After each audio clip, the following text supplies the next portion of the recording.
You who dare to explore the Manor of Madness, would you like to learn more about this board? This manor has long since been absent of any living inhabitants. Despite the warnings before you got here, the spirits taking up residence now honestly aren't that scary. There are a few wishing wells around the outside. The ghost will compel you to toss 5 coins in when you pass. If you land on it though, you'll be rewarded with all the coins tossed in all the wells combined. Oops. I did the clicking for you again. I wonder what you might find on the upper floors. Land here and find out. Over there somewhere. I'm sorry, I did Enjoy the clicking your visit again. What's up, guys? I'm the Nerdy Ginger. Welcome to our board spotlight for Manor of Madness, the first original board from Super Voxel Party. It's a little spooky themed, but honestly, it's really not that scary, as we kind of mentioned. Yeah, I wanted to make a spooky board, but I wish I had leaned into the spooky more than I did, because it's just kind of that spooky setting, but nothing spooky about it. Which I guess for Mario is kind of fine, I guess. Check out this house, though. This is a pretty sick build. Do you want to talk about your inspiration for the house? Yes, I remember not being good at building buildings, so I looked up a video that famous YouTuber, Minecrafter YouTuber Green, and he made a haunted house build video, so I followed a tutorial and I just upscaled it a lot. I actually didn't know you upscaled it, actually, so I'll have to see what that original is. Yeah, this is not the original from the video. It's the same building techniques, but just way bigger. Yeah, gotcha. I'll have to actually check that out. You should find that video for me, and I'll like link it in the description for credit and stuff. It's gonna be like 5 years old at this point, but I'll see if I can find it. I mean, it'd be pretty cool. Anyway, so yeah, this was the first original board, and it's gone through a decent amount of changes since then. In particular, it didn't used to have junctions, actually, which was like one of my big pet peeves, like with the original board. Like every single there basically used to be a lucky space right here that basically was the junction. So as part of like bringing this over to SVP Maker, Spencer added some junctions back in, and I think that actually... Yeah, well, I added those like a month ago. A couple months ago. It actually kind of cut down on the amount of spaces on this board quite a bit, which honestly we haven't gone over it yet. Actually, we've actually got. Sadly, I did have to remove one of the pumpkin events for it though. Which there's enough of those. Today we have 70 total spaces with 38 blue spaces, 11 red, 12 event spaces, 3 dual spaces. 3 lucky spaces, 2 unlucky spaces, 1 chance time space that's all the way up here in the top right. It's kind of an obscure little place for it. We got 4 free item spaces, 2 auto equipper spaces, 3 item shops, 2 that are outside of the house and 1 that's inside, and 1 equipment shop. Where's the equipment shop? I actually forgot where it is. It's in the kitchen. Yeah, here you are. It's just coming out of the kitchen right outside of this little central area. And I'll also, since we haven't been doing this throughout all of these, I'll also show off all the star locations. There's 8 total, 5 of which are outside of the house, and 3 of which are inside. We've got this one here, and I'll show off the rest by just kind of going function, items, Enderman spawns a star. We got this one in the top left out here. Next is in the graveyard. We've got over the graveyard right over here, right before a lucky space, big fun. That's unlucky space. I'm getting them all mixed up today. Another one just before, it's kind of just on the main path outside that you're pretty much going to go on almost any time you exit the house. We got this one right towards the beginning of the board. That's literally 3 spaces before that, if that's the first star. Kind of unfortunate when you probably don't have any money. Now we got... Hey, you can get that space to turn 1 lucky. That too. We got this one on the inside over here. Right before heading into this isn't like you said this was like the kitchen. Yeah, this is the kitchen. I see it now. Yeah. Gotcha. I think that's 6. All right, we got 1 out here next to the wishing well, and the last one is over here on the right side of the house, just inside of the graveyard. And just making sure. I think that's the last. That should be the last one in the sequence. Do we reshuffle? We don't reshuffle the star sequence, do we? It's random every time. Yeah, I forgot that was mentioned. That basically The only thing I think it's set up is so that it basically adds all the star locations into a queue, and then once it reaches the end of the queue, it reshuffles the queue. Yeah. But I think it's set up so that it can't spawn in the same place twice. Yeah, so or at least it should be. So if you're kind of familiar with some of like Zoom Zyke's identifying luck videos, you know, that he talks about like the star sequence a lot, where like I think the star sequence is the same throughout the board. So like as soon as you go through like all 8 star spaces on a real Mario Party board, it will repeat the same sequence over again. It will not do that on these No, we boards. don't do that. Ours is completely random. Yep. Every time. It makes it more fun. It does go through every single star space once though before it re-randomizes. Yeah, before it recycles it, yeah. Surprised we're only bringing that up 6 spotlights in. I know. One thing that made this board unique when it first came out is the fact that pretty much every single event, except for the one inside that takes you up to the upper floors, has multiple activation spaces. Yeah, which you definitely didn't do. Definitely not for None of the other boards have really done that.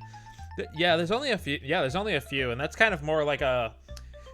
I feel like like the GameCube Mario parties did that more, whereas whereas basically just like one event, one activation space, or at least one that was like nearby with each other. But then like the N64 Mario parties would definitely have like multiple event spaces like right next to each other. All right, let's start getting into some of the events on this board. When Spencer remade this, I think you basically made almost every single event. You basically remade every single event in the board editor framework, except for like one little piece, which we'll get into. And one of those, which is actually the most recent addition to the board, is the Wishing Well, or basically the bank event. Well, there's actually 2, but we'll cover it. Fair enough. So if you're familiar with like the N64 Mario parties, then this will look familiar. That there's basically 3 Wishing Wells or banks throughout the board, where if you pass it, you'll lose 5 coins. Actually, I don't need to do this in Spectator. If I pass it, I'll lose 5 coins. Throw that into the well. And then that basically adds to a pile of coins that is shared across every single well. So like here's the second well over towards the top. I don't have any coins, but you can see that the total is still 10. And the third one is over in the bottom right over here.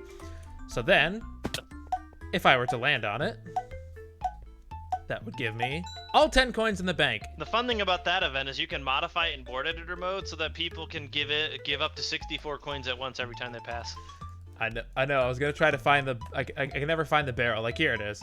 It's right below it. Yep, there it is. So you can see that Spencer configured this with 5, which is basically just like the old school Mario parties used to do. So yeah, this will basically be built up throughout the entire game, and that everybody will be tossing coins into it. So this is a good opportunity for like a good custom dice or something to try to get a whole bunch of coins if people have been. Or in reverse party mode, you do not want to land on that. That too. We never go over reverse party strategies, but I feel like that should go without saying. If it's good, avoid it. Yeah. And for all of you who've played the original Voxel, you'll notice that this Wishing Well event is completely different than the original one. Yeah, specifically like this one in the back here.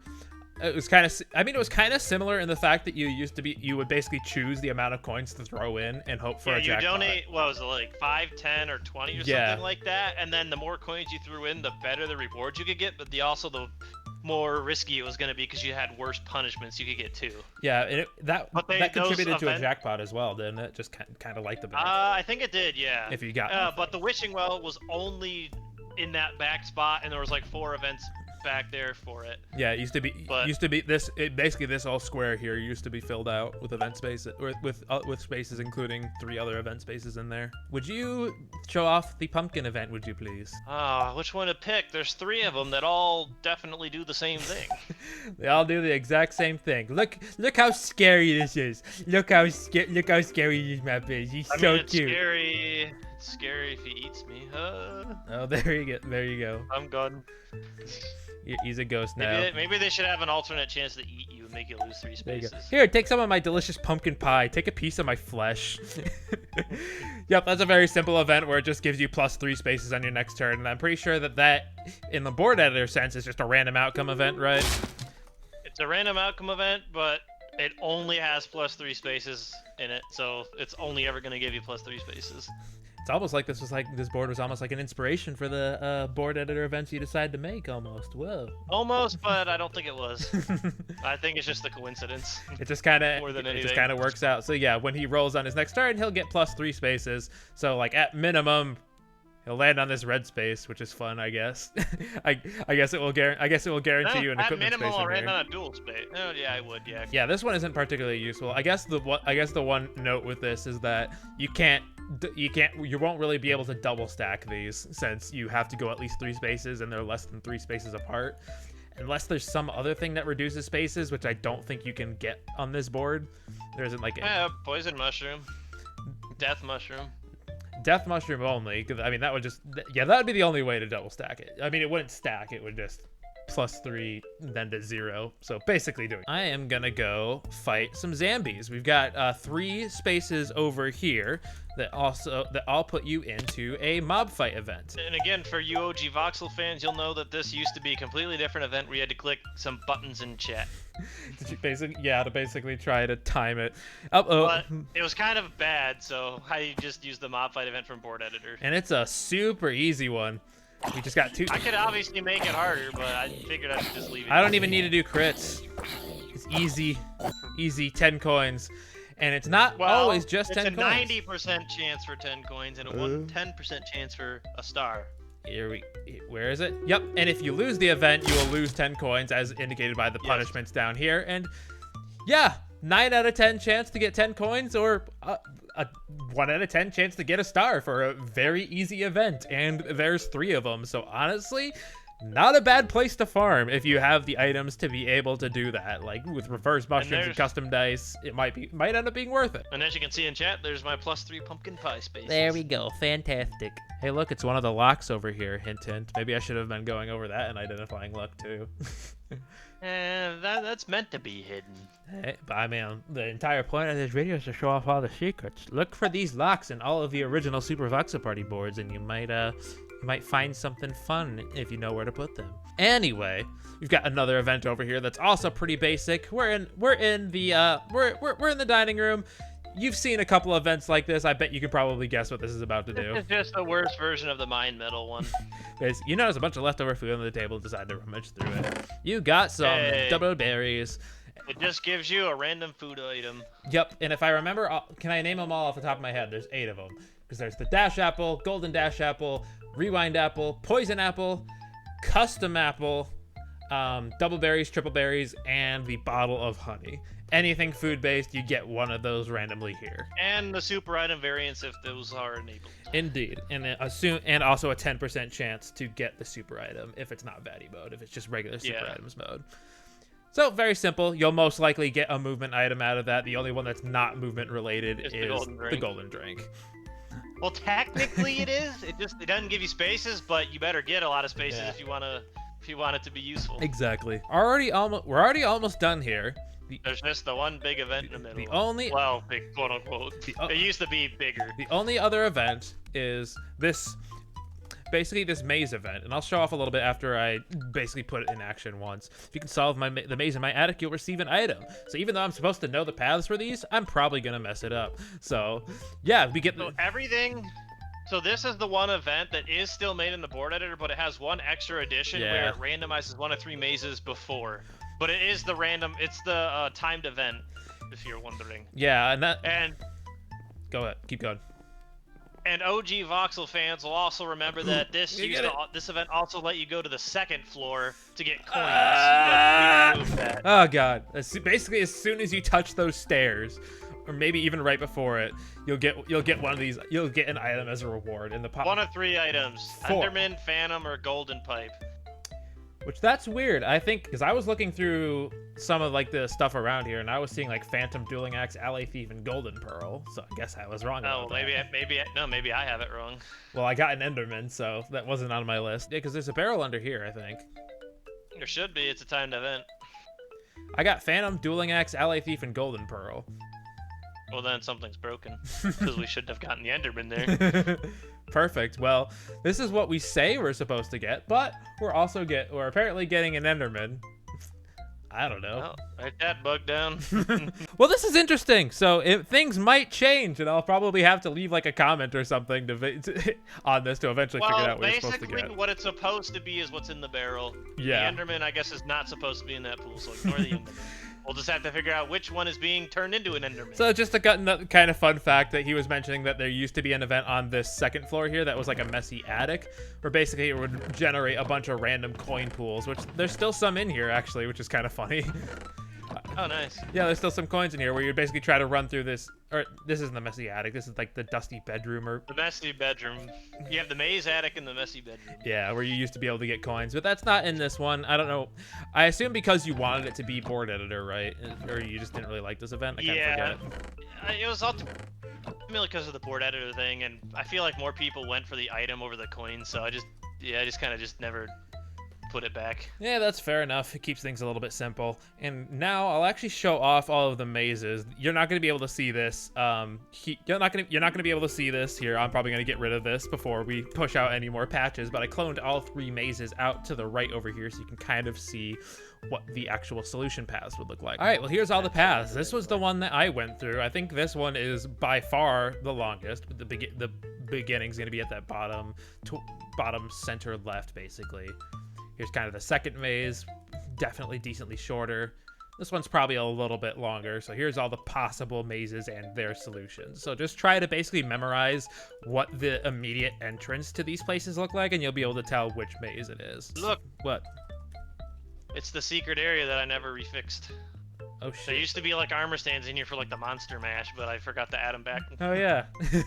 So if you go here in the original voxel, there'll be a bunch of armor stands. Yeah, I think me and Vaddy are in here with some random skeleton heads or something. Oh, yeah. I think you showed me that in one of our recent playthroughs of this, and I'm like, wait, I didn't even know this was up here. Yep, fun little secret. Anyway, that's where we're going to end this board spotlight. This is a simpler one. I've been the Nerdy Ginger. This has been Origin. Be sure to leave a like on this video, leave a comment, and subscribe. Thank you guys so much for watching. We'll see you guys in the next one where we'll be up in the complexity again, going for Crimson Clockworks. See you guys next time.